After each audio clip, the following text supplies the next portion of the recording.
Good afternoon, everybody, and welcome to the Celtic Way afternoon briefing, not the morning briefing. Quite glad we didn't do the morning briefing this morning, Tony, as there would have been very little to talk about. But now that we're in the afternoon, my goodness, there's been plenty going on in the world of Celtic this morning, which has moved into this afternoon as well. My name is Ryan McGinley, delighted to have you all with us.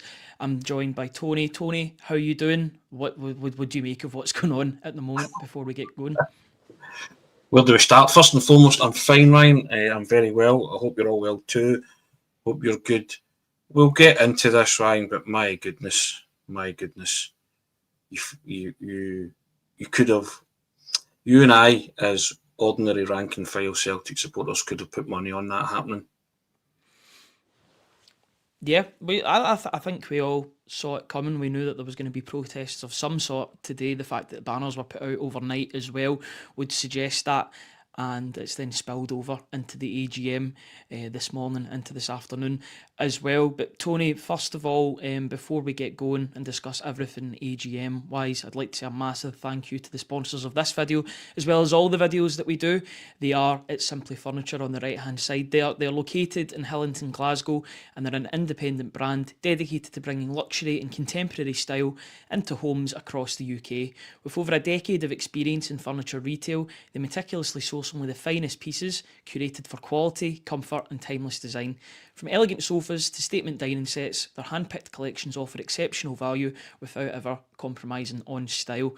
Their dedicated team ensures your furniture is delivered with care right to your doorstep. And if you want to see the beauty up close, visit their stunning showroom in Hillington and mention the Celtic Way for a special in-store discount, and all of their links are in the description. And then once more, we need to shout out our brilliant offer that we've got.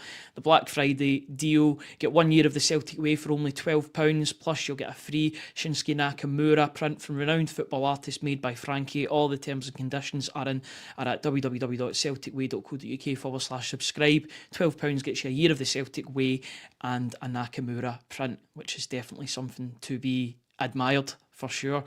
Something that's not to be admired is the way that the AGM transpired this morning, which was abandoned after, well, it was abandoned twice. It was adjourned once and then abandoned following protests from some of the shareholders. There was a major protest inside the room shortly after Peter Lawwell, Michael Nicholson and other board members emerged to take their place at the top table. That then prompted the adjournment of the AGM by 30 minutes by Lawwell in order to try and bring some calm to the situation. After attempting to restart shortly after 11 a.m, the non-exec chairman of the club made the call to close the meeting. That was following Ross Desmond's statement, which we'll get into in a wee bit. Tony, it was, we weren't present at the AGM, but we were getting the live blog updates, of which are available on the Celtic Way and other places too. It was just a farce from start to finish, but unfortunately, it's something that we all seen coming. Ryan, straight off the bat, see if you're trying to, if there's conflict and you want resolution to conflict, the main protagonist should be there. I know he's not normally there, but to me, Dermot Desmond not showing up to that today was a dereliction of duty. Lived up to his name, the absentee landlord. I'm not saying they would have resolved issues, but it would have at least shown you that he cared and that he was wanting and possibly willing to engage with the supporters. So that for me is a failure to read the room right away. And also, surely as a board, they must know there was hostility going to come their way in whatever shape or form that was going to take. You have to take steps to try and quell that anger, Ryan. Celtic fans are angry and they're passionate people, and I'm not saying the way they went about it was exemplary. That's up to the individual supporter. But for me, straight off the bat, Dermot Desmond should have been there, Ryan. It might have helped in order to quell that, because as they guys come in, a barrage of abuse they got, wasn't it booed? But if Dermot Desmond's there, there's a gravitas about Dermot Desmond. So people would have been like, all right. It would have maybe put some protesters on the back foot straight away. Oh, he's fronted up. He's going to talk. So for me, that's the first thing that should have happened at that AGM today. What happened after that? As I say, I like a wee flutter on a Saturday and a coupon, Ryan. I wouldn't have got a lot of money back for my pound had I said there was going to be disruption and it turning out to be a shambles and a farce of an AGM, and played into possibly the Celtics board's hands on this, Ryan. Because when you have protesters, and I mentioned this very early on when the Celtic Trust and the collective were building momentum, see when they become tarnished with the baying mob brush, it's very hard to have any kind of moral high ground, and that's what's happened here today. The collective and the fans are now being tarnished with a baying mob brush, and I'm not saying what they did was wrong. They've got every right to protest. They've got every right to show red cards and show their annoyance about the way the club is being run. But when it becomes baying mob territory, it's very hard to shake that, isn't it?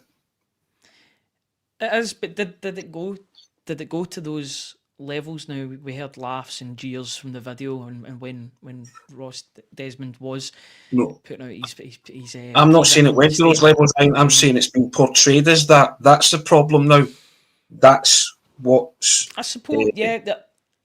And but then there's there'll the be latest Celtics. the other side of it, Tony, will be that people don't want the protesting to be happening at the football matches, at home games, because they don't want that to affect the team. Naturally, is that not the area? Is not an AGM not probably the best area to be having those protests Yeah, when all of listen, the, not the guilty parties, I don't want to tar them with that brush and don't want to use that rhetoric, but all of the club's hierarchy are there to take questions. It didn't get to that stage, but isn't the AGM the place and for that to happen? and that's what I mean. There'll be a lot of Celtic supporters disappointed today, Ryan, that they weren't held to account today. They weren't put under the microscope, and those, searching questions weren't asked because of fans' behaviour, which is going to be portrayed. I've already seen it as childish and loutish and unacceptable. And again, it's every Celtic supporter right to protest in whatever means they want. And again, I'm not saying it was right or it was wrong. I speak for myself as a Celtic supporter. But looking on, I'm seeing how it's going to be portrayed, not the actions of what they did, because every Celtic supporter has the right to do that, and especially at a function like, excuse me, the AGM. I'm just talking about how it's being portrayed.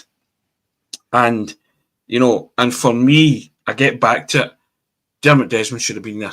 I can't.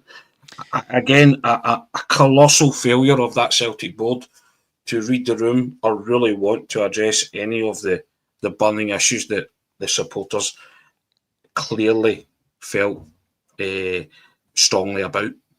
Yeah. Before the AGM was cancelled or abandoned, whatever word you want to use, Lawwell said to the protesters, "This disruptive behaviour has got to stop. If it doesn't stop, I have no hesitation in stopping the meeting."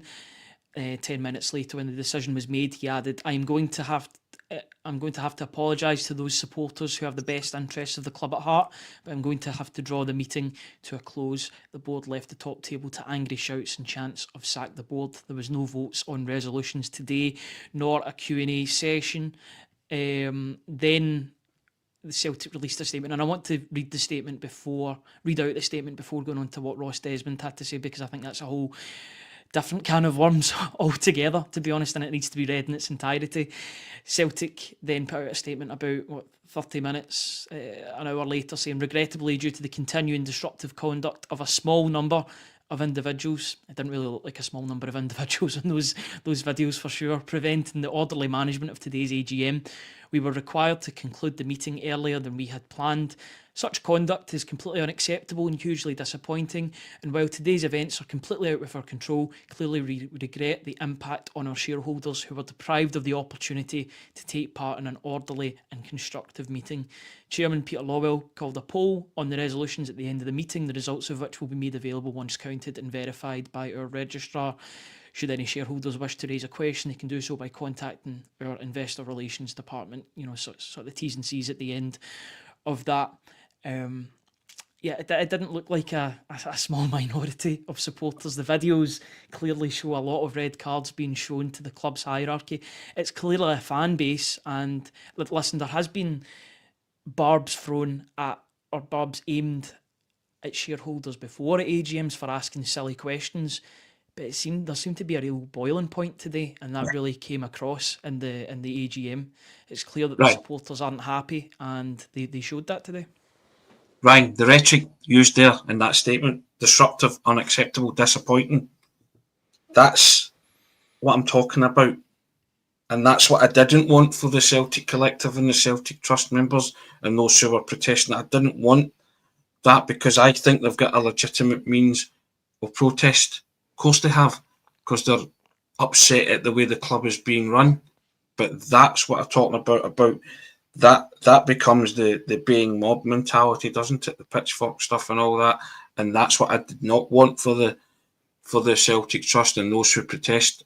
They've got every right to protest because the club clearly underestimated the depth of feeling, Ryan, and didn't prepare themselves properly for what was going to be volcanic and a vitriolic AGM. It was always going to be those, but you can quell that, Ryan, by having your minority shareholder present in the room. He had to be told, you need to front up here. Yeah. And regardless that, I know he sends his son, but this was one where I think it can be viewed upon his non-attendance as the board saying they don't care about the fans. I really do think that was a message sent out by the board today as well, that, do you know what, you can protest all you want, but we don't really care. We're going Well, nowhere. And it's an immovable object here, Ryan. yeah, it's available in the Celtic Way now, but we have every single word of Ross Desmond's address that ended the Celtic AGM. That's available just now on the website. I'll put the link in after I'm finished reading. But I think that it's important that we read out every word that he said Go to ahead. attendees, regardless of what you think about the speech that he gave. Now, this was met with laughs and jeers. He said he was representing on behalf of his dad, and that was met with laughs on a widely circulated video this afternoon. He said, times of challenge call for unity and understanding, as well as honest responses to reasonable questions. Yet there are those out there who seem to lie in wait for any opportunity and any small opening to stir up toxicity around the club.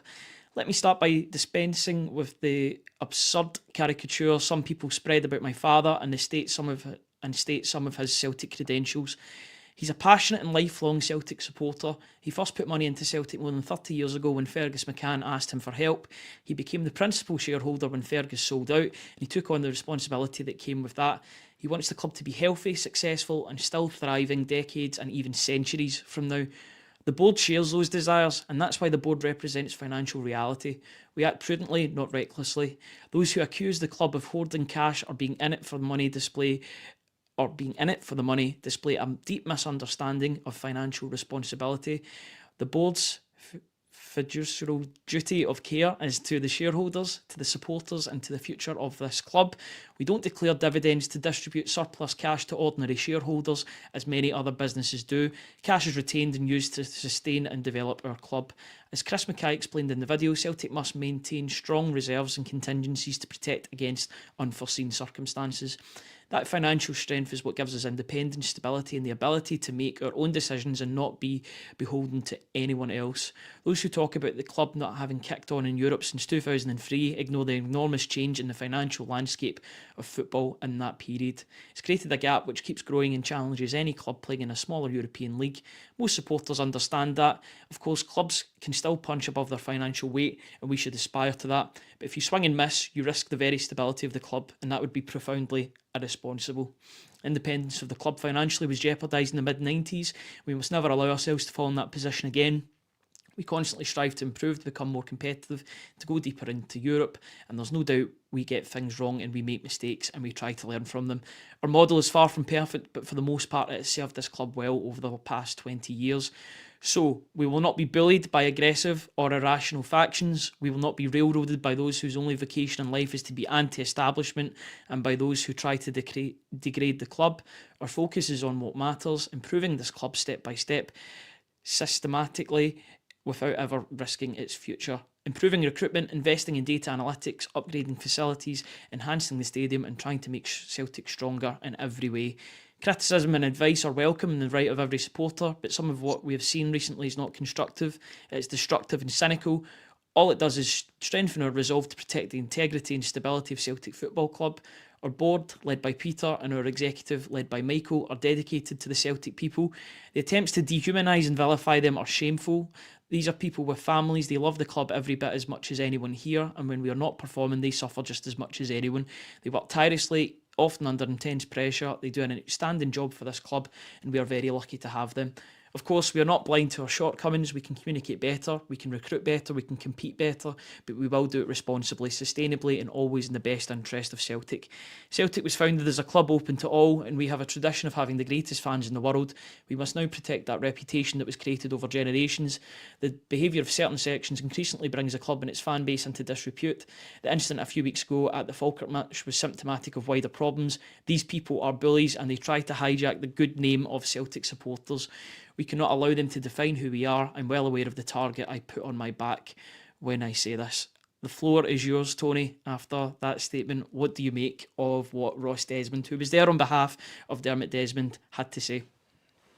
Divide and conquer. That's what they've done. Absolute rancour pouring out of that statement, Ryan. You can't accuse Celtic supporters of being bullies and liars. I'm sorry, you just can't. That rhetoric is extremely damaging for me, yeah. And yeah, talking about a target on his back, yeah, exactly. And to me, they're deluded. What Celtic have done okay in Europe in the past 20 years, is that right? Since Seville, the model's working. 7 out of the last 9 Champions League failures at the qualification level, is that right? I believe. Failed in 7 out of the last 9. So yeah, I find that absolutely disingenuous and delusional, and also to really rail back on Celtic supporters, I think is pretty shameful. In all my, and having heard that, I just think it's an astonishing statement. Again, another astonishing statement from Desmond after eviscerating the manager via the club's social media channels, and I think it might have, I don't think the top table were prepared for it either. I have to say, maybe took them by surprise, some of it, and I just, you talk about where you go from here. The seeds of division have been firmly sown, Ryan. This is. That sounded to me like a veiled attack on the Celtic supporters, who have the right to protest, as I've said. The ways and means and the way they go about it is open to interpretation. But I think that from Desmond was atrocious. I have to be honest. I really do.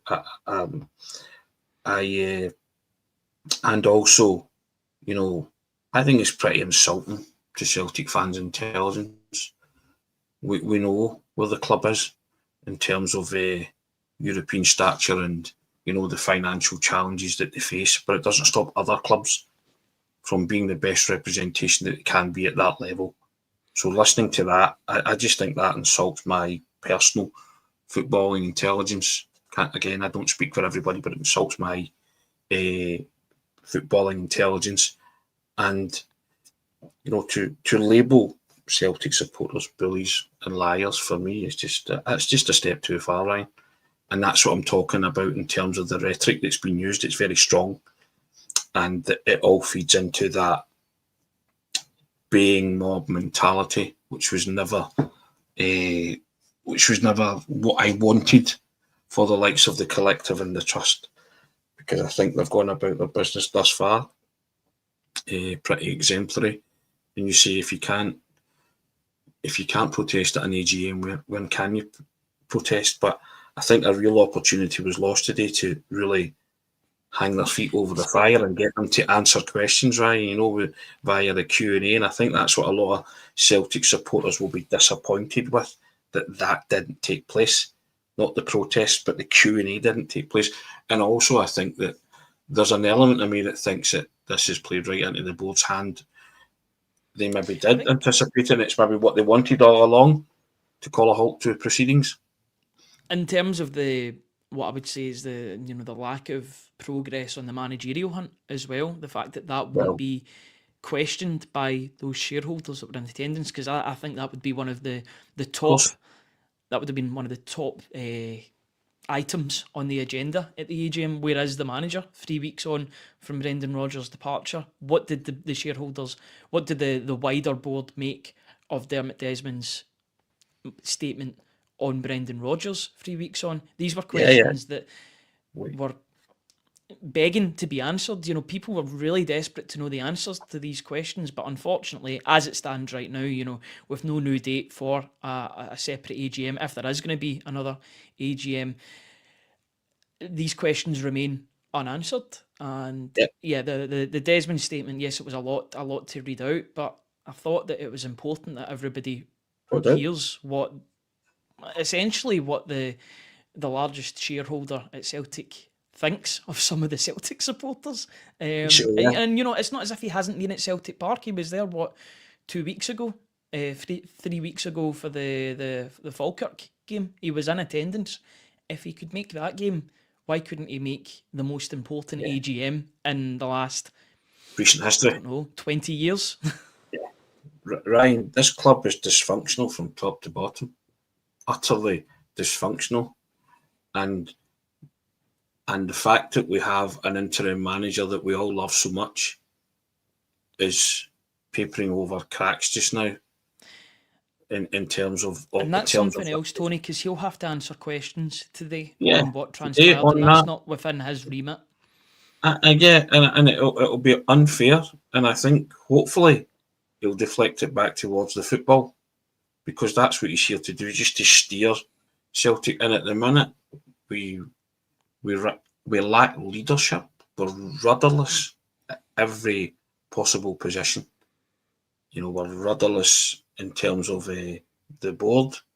We're rudderless in terms of a permanent manager steering the ship, because Martin O'Neill and everybody knows that this is just a temporary solution, the sticking plaster that we need to kind of get us back on an even keel domestically.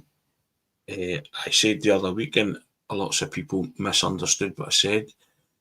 I said European football was a bonus, not for Celtic, for Martin O'Neill, because Martin O'Neill was brought in to steady this ship and get Celtic's title challenge back on track. The European games were forever how long he was going to be there. He might have had one against Michelin, so there's not much time to prepare in terms of a European run. It turns out that he might end up having 2 or 3. That's the bonus element, so people misunderstood that, but that's what I meant. He was brought in to stop the rot in terms of the league games that Celtic and stop us from falling even further behind Hearts, because they'd lost to Hearts and Dundee consecutively, and he's managed to manoeuvre that skillfully in terms of the domestic scene. Got the team into the League Cup final, and he's won his league games so far. But yeah, I just think it's sad, Ryan, isn't it? The club is a shambles, and we are now seeing. I wrote about it the other day when I was talking about the factions that are now fighting the fans and the board. We have an all-out war now, Ryan, between the corporate heart of this football club and the Celtic souls of this football club. Fans of the Celtic souls, the board of the corporate heart. And, it's only going to get tougher moving forward. The fighting is going to, and the hostility is just going to grow, sadly. and how it affects things on the park, it remains to be seen. But as you said there, Martin O'Neill's is going to have to answer questions today, because he got a big cheer when he arrived at the top table. Probably have to answer questions today as to how he felt about that meeting. And he's not here for that, Ryan. He's here just to steer the team, and he wants to steer the team, and he wants what's best for Celtic in terms of on the park. But coming back to that original point, what's going to happen with a manager, and how on earth can you attract any kind of candidate when they'll see the fallout from that today? Who's going to look at that and think, you know what, I'd love to work there? Conversely, Tony, any candidate, now we know who Celtic's preferred candidate is with Wilfred Nonsi. Conversely, I think they've got to look at this and say, I've got a real opportunity to mend things, at least on the footballing side. And I know that Martin O'Neill's done that, and he has stopped the rot domestically, maybe not so much in Europe with the Michelin defeat, but that's one that wasn't entirely unsurprising. But there's so many other elements of the club, Tony, that are rotten as well at the same time. I mean, and naturally, that could affect what happens on the pitch, even starting tomorrow. Because I don't doubt for a second that there's going to be protests tomorrow, further protests. Do you think, but the fallout from today and all the negativity and media-wise that's going to come from that, do you think any managerial candidate worth their salt is going to say, I can fix that? I think they'd run a mile from it, Ryan. That, but I think that they could use it as an opportunity. Possibly, but I've got a feeling it would go the other way. I tell you what, I get, the devil's advocate in you, but I tell you, a real brave person to come in and say, do you know what, I sense this is an opportunity. Because I just think the first thing you would say is, how can you work with such rancor and division and hate and anger welling up, and that's the default at the minute, and the fact that, you're reading that Celtic aren't as far advanced down the line in terms of the managerial search. It strikes me as being amateur hour, and an amateur hour again today, not being prepared for protests or such, but amateur hour by not getting your minority shareholder to attend. You had to attend. I get back to that. It might have helped a bit, but you wouldn't have witnessed what you witnessed today had he been in attendance. Yeah, because he would, and I think if he'd have, it'd be quite interesting the way, would he bring a statement like Ross Desmond did, or would he do it off his own back? Because I think that it would have been received better if he had done it off his own back, and it would have shown character rather than. And I'm not saying he was. People will make the assumption and make the point that, was he hiding behind his son? Did he allow his son to take the hit, similarly to the way that he hid behind the statement when it was Brendan Rodgers' resignation, the sort of character hit that he had on the previous manager? But it's just it's a toxic backdrop, Ryan, and the only losers here is the good name of Celtic. It really is, regardless of what you think and whose side you want to come down on or fall on. That's up to the individual, as I say. But the good name of Celtic gets besmirched all across many social media platforms, and the mood music, I'm a mood music man. It's toxic, isn't it? If you were to pick a song right now, it's Britney Spears' Toxic, isn't it? It really is. That's the mood music at the minute. And I don't take any pleasure in saying that, and I'm not saying it for a cheap laugh. It is true. It is the background music to the club at the minute. If you're making a montage of certain things from today, it's a horrible situation to be in, Ryan, especially in a year in February when you thought you were going to take huge strides forward after a wonderful Champions League campaign. And that seems like a real distant memory, doesn't it? I mean, really distant. And it was only a matter of March, April, May, June, July, August, September, October, November, 9 months ago.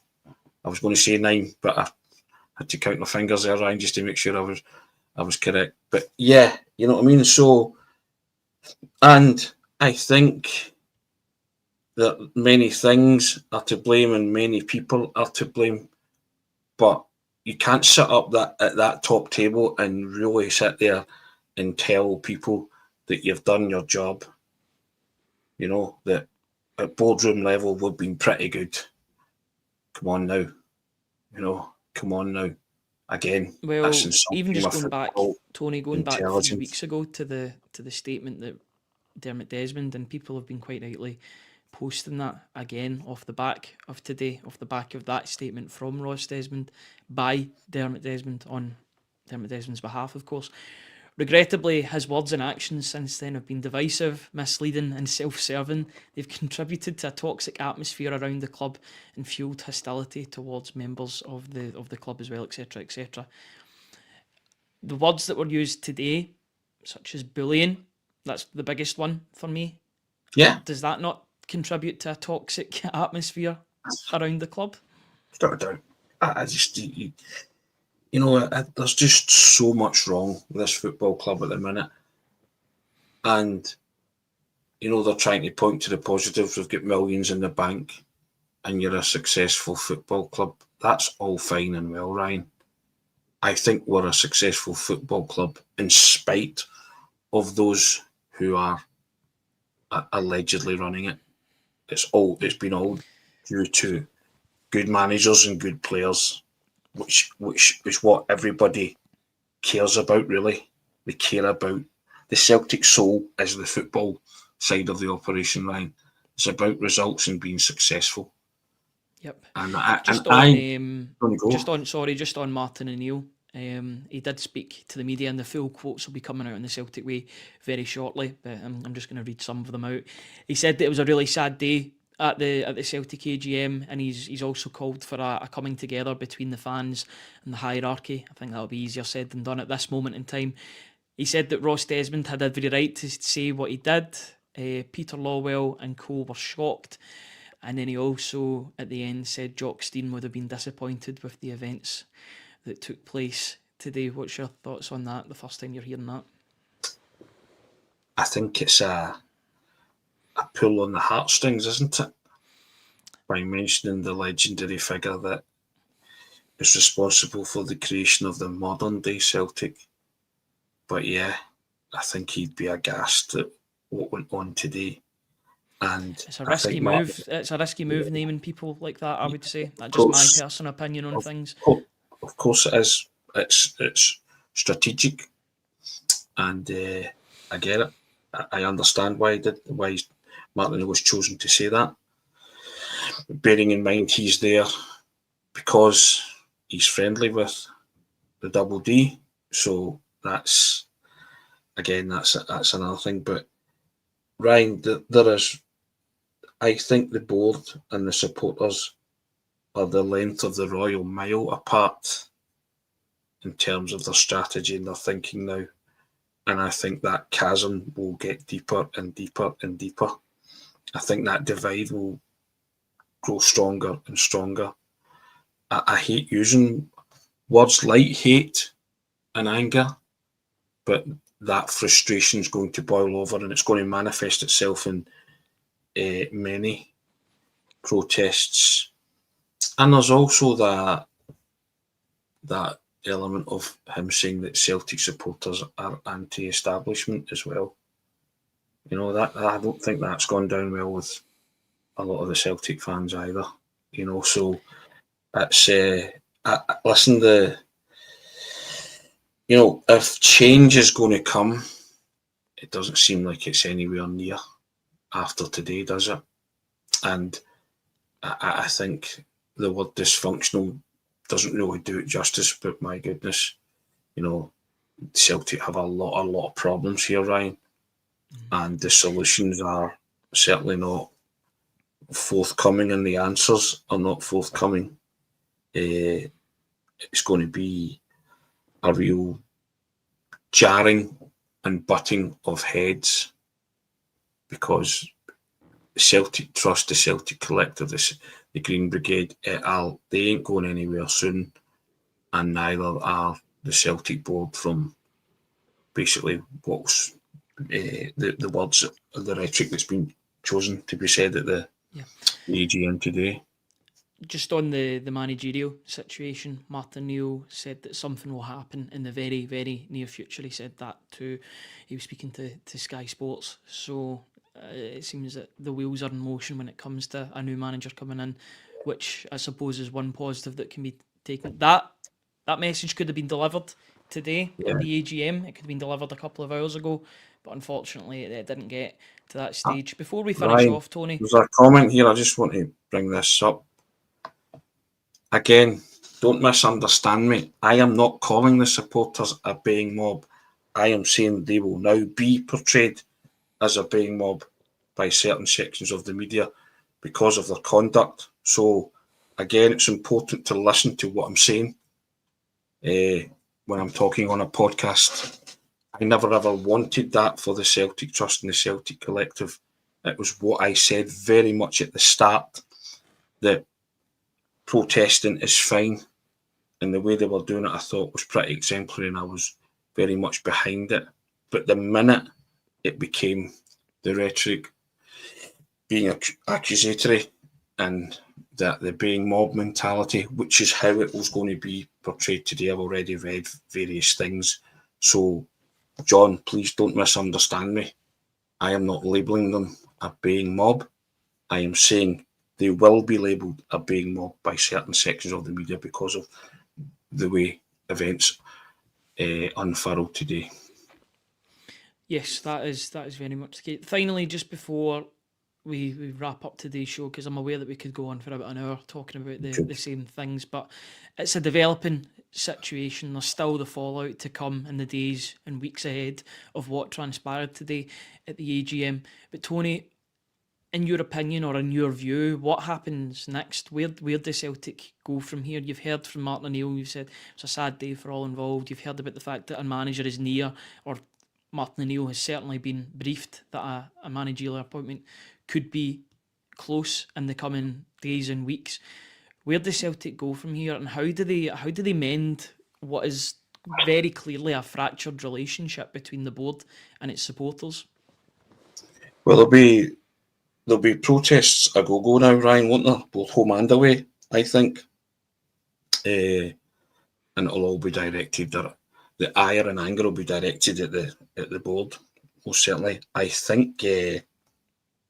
I also think that Celtic need to get a new manager in as soon as possible. I think that might be one step in the right direction in order to usually start the healing process if they can. But, Martin O'Neill's now rocking a hard place, isn't he? So... I don't envy him being in No, I this don't position envy him, either. Ryan, and he was brought in just to win football matches. This is all a circus that's been played out in front of him, and how the board go around building these bridges or mending these bridges. I think there's irreparable damage being done today, Ryan. I really do. I just think that it's not good for the football club, and I see what gets hurt here is Celtic Football Club, and I hate to see that. I really do. It pains me greatly. And people on the other side of things will say short-term pain to long-term gain in terms of getting the club that they want in the future, and they'll see certain ways of doing that. They'll see it's certainly in the past 5 years, it's not been as fractured as what it is now at this moment in time. The only real measuring point that I can really go back to is the COVID season in terms of the relationship between the board and the fans. But the one difference being was that the fans couldn't vent their anger at games because everybody was locked out because of the pandemic that was going on at that point. But the similarities, I think we're getting to a point now where it could get worse than that, and that's just my own personal opinion on it all. Any final thoughts, Tony, before we wrap it up? We got lucky in that sense, Ryan, because Ange Postecoglou came in and healed everybody, didn't he? Temporarily, yes, I would say in terms of the pitch things. Yeah. But those wounds, I think these are wounds that have been Yeah, partially they're, closed for years that have been opened again, and they're they, now full frontal view. they're festering. They are festering and have been for some time. So yeah, as I say, the club's hurt by the events of today, and certain people will have a field day with it, and you can't really blame them for that. I No. guess that's just the way it'll manifest itself. And I like every other Celtic supporter, I care about the fortunes of this football club. Your moods are intrinsically linked with the fortunes of this football club, even my dogs as well. But Celtic got hurt today. The image and the name of Celtic got hurt today, and that pains me greatly. Yeah, absolutely. Before we finish off, guys, I'd like to say a massive thank you to the over 1,150 people watching at this present moment. If you like what we do, hit that subscribe button. You'll get pre and post match videos, as well as morning briefing videos, exclusive interviews as well. All you need to do is hit that subscribe button, completely free, and you'll get notified when we go live with videos, both live and pre-recorded. Of course, also, if you like what we do, we are currently running this Black Friday offer. 1 year of the Celtic way for only £12. We'll keep up to date with all things Celtic, good or bad or indifferent. We'll cover everything to the best of our ability. Plus, you also get a free Shinsuke Nakamura print from renowned football artist made by Frankie. An incredible design featuring the Japan flag, Shinsuke Nakamura in Celtic colours, putting the ball over the wall into the back of Manchester United's net, complete with Japanese numerals as well. www.celticway.co.uk/subscribe. Get involved with that. It's a limited time offer, so if you haven't done so already, pick that up and get a year's subscription while you're at it. Once again, a massive thank you to It's Simply Furniture for sponsoring this video and all the videos that we do. Tony, it's been an absolute pleasure dissecting the AGM with you, despite it being quite a damaging day for the club. It's been a pleasure doing it with you, and I couldn't think of anybody better to talk about it with than yourself. That's very kind. Thank you, sir.